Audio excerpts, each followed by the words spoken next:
hari ini, seperti yang sudah kita informasikan kepada semua Sobat Bram, bahwa kita malam hari ini akan hadir lagi dengan program Cimahi Memilih, di mana program Cimahi Memilih ini sudah masuk ke episode yang keenam ya, keenam. Oke. Minggu kemarin kita sempat ada kegiatan, tetapi tidak sempat juga menyelenggarakan Cimahi Memilih. Kegiatan yang lain itu lebih off air. Untuk malam ini kita kembali on air untuk Cimahi Memilih dengan narasumber yang sudah datang juga di Temu Kita Coffee ya, yang beralamat di Jalan Cianjuang, tepatnya di depan SPBU Cianjuang. Seperti biasa, malam ini saya Dani Herlambang juga ditemani oleh Mangbo ya, yang nanti juga akan membawakan acara tersebut. Siap. Oke, Mangbo, silakan. Sobat Bram Radio Streaming, bertemu kembali bersama saya Mangbo, ditemani malam hari ini dengan dua narasumber dan satu CEO Cimahi Executive Officer. Secara personal, tapi yang saya ketahui beliau itu sering dipanggil Bang Kodok ya, tukang gebuk alias drummer. Kemudian sebelah Bang Kodok ada Teh Yanti, di nama lengkap dan lain-lainnya bisa memperkenalkan diri. Beliau adalah seorang artis Kota Cimahi. Kemudian sebelah saya ada Kanda Kurniawan, pengamat politik Kota Cimahi. Sobat-sobat Bram Radio Streaming, malam ini saya menghadirkan dua orang seniman ya, Bung Kanda ya. Oh, tiga seniman, termasuk Bung Kanda ya. Bung Kanda juga termasuk seniman di Kota Cimahi, seniman politik. Nah, ya. Seni dulu bebas lah. Ya, hari ini memang kita ngambil tema seniman gitu kan, pelaku seni, dan di depan saya juga ada Teh Keke ya. Teh Keke, beliau adalah salah seorang pelukis sketsa yang sangat luar biasa hasil karyanya, dan nanti kita akan banyak berbincang kenapa pelukis sketsa ini hadir juga. Kodok atau Doki. Saya Yanti Widya. Sempat juga siaran. Kalau di Cimahi itu nggak ada force gitu untuk nggak ada dorongan untuk berkembang saat itu gitu ya. Kurang-kurangin romantisme lah, banyak-banyakin politik itu sekarang. Ini statementnya keren. Oke. Seni itu kan pertunjukan diri yang tidak pernah berbohong atau realistis. Itu firm dulu di sana, sehingga kita pernah melihat bagaimana pertarungan Sultan Ali Shahbana versus Ki Hajar Dewantoro. Mereka duanya pelaku seni, tetapi memanfaatkan situasi politik yang berbeda. Kan gitu, mereka pelaku seni. Sultan Ali Shahbana itu pelaku seni, Ki Hajar Dewantoro juga pelaku seni. Bagaimana peran seniman ini membangun negara itu cukup besar. Kenapa saya katakan versus tadi? Karena pelaku seni ini memiliki pandangan berbeda atau mengambil jalur yang berbeda dari langkah politisnya. Contoh, Ki Hajar Dewantoro memanfaatkan rasa seninya terhadap pembentukan kependidikan, dunia pendidikan, untuk membangun sebuah negara gitu. Ali Shahbana, seninya dia dilakukan dengan cara mengatur atau menjadi pemimpin sebuah wilayah. Mereka melakukan melakukan perilaku seni dulu. Hari ini dikaitkan dengan keadaan tadi yang dibicarakan, tidak hanya hegemoninya atau tidak hanya meriahnya sebuah acara itu dikatakan berhasilnya sebuah seni, tidak. Tapi outputnya adalah para seniman ini jelas berkarya untuk perutnya sendiri, untuk keluarga sendiri, bahkan untuk mencapai banyak mimpi di hidupnya. Ini jelas perlu ada bantuan atau sokongan dari pihak luar eksternal. Seorang seniman kalau tidak menghasilkan, ya mereka juga menggerutu, perut gua lapar bos, kan gitu ya. Nah, dalam membangun sebuah tatanan politik melalui seni, menurut saya hari ini dibalik cara berpikirnya, bagaimana para politisi atau penyelenggara pemerintah menggunakan stage seninya dalam memimpin. Contoh, dalam membangun sebuah anggaran. Oke, seorang pimpinan wali kota kalau tidak punya sense atau terhadap seni akan susah. Dia tidak akan menghargai atau tidak akan memberikan reward terhadap penampilan orang atau karya seni orang. Oke? tergambar ya Kang Wo ya, kan saya pengamat politik jadi harus dari sisi politiknya. Kalau setiap pimpinan punya nilai seni, dia akan membuat anggaran lebih banyak bermanfaat bagi banyak orang, termasuk satunya dari bidang seni akan dia besarkan. Itu pasti, hukumnya pasti.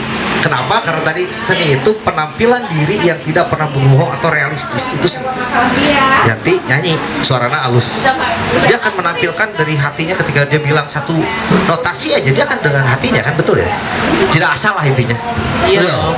Benar kan? Nyanyi dari hati dong. Percaya itu kan, seniman tuh teteh melukis, saya yakin bicara dulu sama rasanya nih, set kerutan mukanya seperti ini, dia akan lukis, nah kayak gitu. Nah jadi ketika pimpinan wali kota kita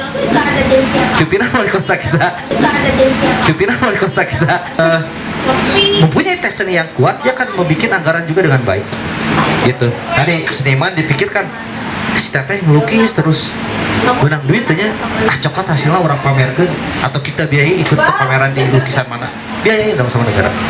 Jadi dengan suaranya yang bagus, yuk kita endorse, kita jual, kita bikinin tadi YouTube-nya, kita gedein dengan bantuan kan banyak ID di Pemkot, banyak hal lah, banyak hal. Ngobrol lagi dengan Om Ropi, si pemerintah, pengennya seperti apa sih para drummer, misalkan kita ciptakan rekor muri, kita ngedrum 1000 orang drummer bareng, misalkan Jack Ropi, kita biayain event itu, sehingga perut Kang Ropi nanti dengan hasil pameran itu terpenuhi, pemerintah pun punya nama yang harum. Cimahi ngadain 1000 drummer bareng dalam waktu 10 detik misalkan, atau berapa, itu kan teknis gitu.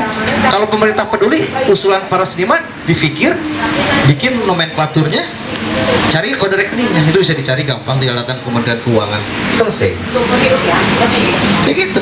Oh pelaku fotografer bisa kita akomodir juga, banyak hal. Kalau si pimpinan punya tes seni ini yang cukup baik tadi, karena kalau kita bekerja untuk rakyat, lupakan dulu saku kita, keluarga kita itu sudah difasilitasi oleh negara, pimpinan tuh, mulai dari makannya, tidurnya dan sebagainya itu sudah gratis semua dan dibiayai gitu. Kenapa lagi harus mencari syahwat yang lain gitu. Pikirkan pelaku-pelaku seni, budaya, pendidikan dan sebagainya dan sebagainya. Cimahi akan clear ke depannya. Target saya sih 15 tahun kemas, 12 tahun ke depan Cimahi emas. Jadi pelaku seni juga tadi menarik sih, berjuang juga untuk perutnya gitu kan. Jadi memang sebagai manusia kan kita memang apa ya, maksudnya selalu berusaha untuk membuat hidup kita lebih baik gitu ya. Termasuk ada orang-orang yang memang seni itu sebagai mata pencarian mereka gitu loh. Jadi bagaimana tadi tertarik juga sama Kang Kanda gitu, bagaimana sih pemerintah ini bisa membantu gitu para seniman supaya lebih berkembang lagi gitu loh. Kenapa? Karena kita Indonesia, Cimahi itu adalah bagian dari Indonesia, sehingga kita minta tolong ke dubes di seluruh negeri, itu akan ke seluruh negara yang ada, itu akan didengar dan akan dicoba. Kenapa ini nggak dilakukan? Gak pernah berani nyoba dan gak pernah pengen tahu bagaimana caranya nyari duit di luar. Yang taunya para pimpinan wali kota nyari duit di APBD, berarti proyek sakuan, kan gila itu, tolong catat, ada media catat itu, catat. Nah gini deh, contoh dari band saya yang lagi dijalanin nih Sekarang ya. namanya Domestic Club, nggak ada yang tahu orang Cimahi. Tapi Padahal itu 2022 kita juara 1 Asia loh. Iya, mewakili 5 negara Asia. Itu di Cimahi ya? Band saya Cimahi, band saya sendiri. Dulu jadi ada kompetisi jingle, produk pods gitu, bikin jingle, iseng-iseng anak-anak bikin, masukin, dapat se-Asia, yang satu kita dari Cimahi, yang kedua dari Jogja, yang ketiga dari Malaysia. Nah, dapat modal tuh sekian $1,000, ribu lah. Bisa bikin album, bisa tour kita sampai Jawa Bali waktu itu. Karena ini terkait dengan para pelaku seni dari kota Cimahi. Nah ini kaitannya peran mereka terhadap pembangunan kota Cimahi itu sebetulnya gimana sih? Penyelenggara pemerintahan. Jadi kuncinya ada di penyelenggara pemerintahan. Bakat-bakat kita banyak yang lari keluar kan. Itu kenapa tadi? Mencari nasib yang lebih baik. Karena di sini juga nggak, ya di kota Cimahi juga nggak begitu diperhatikan hal seperti itu. Belum diperhatikan. Kenapa coba? Karena tadi peran pemerintah kurang.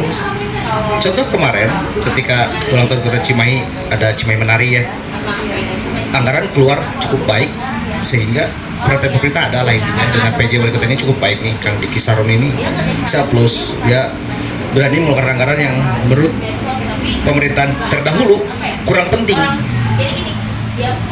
Seni itu nggak kurang diperhatikan. DKC apa outputnya nggak ada juga kan, karena nggak diperhatikan pemerintah. Nah hari ini mulai ada perubahan gitu. Pelaku-pelaku Cimahi mulai diakomodir, pelaku seni Cimahi itu mulai diakomodir. Meskipun banyak mungkin nanti Teh Keke itu akan bercerita tentang pelukis diakomodir nggak gitu. Kita akan bercerita pasti nanti urban. Karena kita nggak punya gunung, nggak punya laut ya. Kalau berbicara pariwisata tamat selesai. Tapi kalau seni ini bisa menjadikan pariwisata urban gitu ya. Well, terus tahu Cimahi akan terkenal dengan pariwisata seni. Contoh. Justru saya banyak ngobrol dengan Bapak CEO nih, masalah politik menarik ya, karena kebijakan politik itu menentukan hajat orang banyak gitu kan. Terus ya politik dan seni itu tidak bisa dipisahkan, karena iya dong, politik pun ada seninya, seni pun ada politiknya. Iya kan? Iya kan? Iya kan?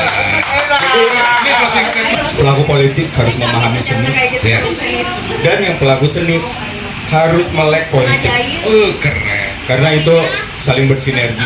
Tanpa itu flat aja sih kayaknya. Ini kita nggak akan kemana-mana. Ya semoga pemimpin terpilih nanti ke depan kita amanah, memperhatikan dari segala aspek gitu. Terutama ya khususnya di bidang saya dan Teteh gitu, di bidang teman-teman semua. Semoga lebih achieve lagi untuk. Ya, sepakat lanjutkan ya. Sepakat lanjutkan. Pokoknya mantap kudu kahiji. Nah, Mantap lanjutkan. mantap lanjutkan. Apalagi seniman gitu ya, seniman itu agak idealis dan agak snewen. Nah itu. Iya kan, gitu. Itu ya. Nah, yang amanah tadi, yang pasti perubahannya untuk masa depan yang lebih baik.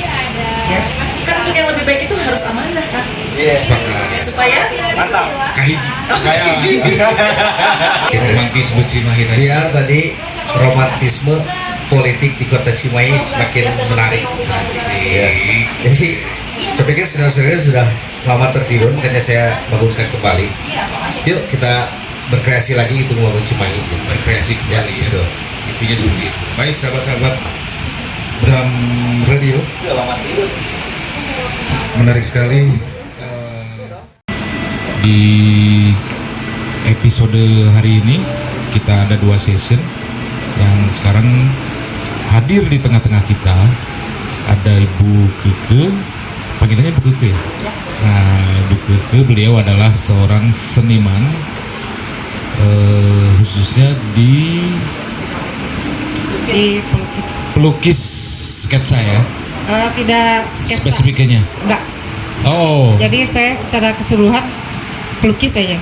Jadi Pelukis? sketsa bisa, realis kayak gitu, Oke. mural, insya Allah oh bisa. gitu ya. Keren. Kita kasih aplaus dulu untuk Teh Keke. Oke, selamat malam ya Teh Keke ya. Punten sudah menunggu Enggak. agak lama. Oke Teh Keke, bisa memperkenalkan diri dulu Teh. Oke, nama saya aslinya Tineke, lahir di Bogor, Oh di Bogor. ya di Bogor. Stay Stay udah lama di Cimahi, Mm-mm. sudah lama juga. Kuliah memang dulu di Bandung, selesai kuliah ya pindah ke Cimahi. Selesai kuliah dulu kuliah di Bandung Di Pasundan. Oh di Pasundan. Keren. Oh salah. Saya lebih spesifik ke lukis, darah lukis ya, sampai Pak Imam sendiri bilang kenapa tidak dikembangkan kembali. Nah itu aja. Pak Imam itu. Oh Yang Pak menjadi Imam. inspirasi. Oh beli. Kenapa?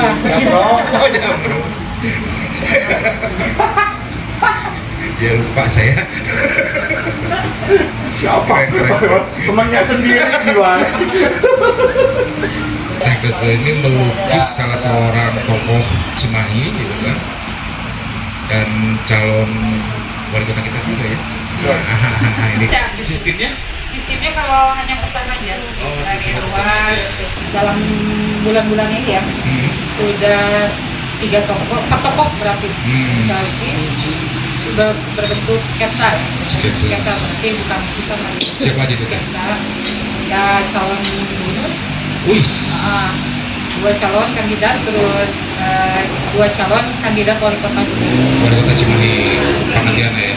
Pangatian. Oke, saya lihat kemarin detailnya biasa itu bukannya. Karena mungkin lebih ke arah menjiwai ya. Kalau saya melukis, kalau Melukis tidak beliau. menjiwai, ya Kalau menjiwai menurut versi Teteh sendiri bisa sampai detail dan luar biasa menurut saya itu dengan hati, gimana? dengan hati dan Dengan dengan Nggak, hati, maksudnya- dengan feeling juga. Apakah pernah bertemu juga dengan si tokohnya gitu kan? Saya bertemu tokoh itu cuma 1 kali ya, Oh, pernah saja. satu kali secara langsung. Tapi Pak Imam bilang dibuat apa sebagai seni yang lain.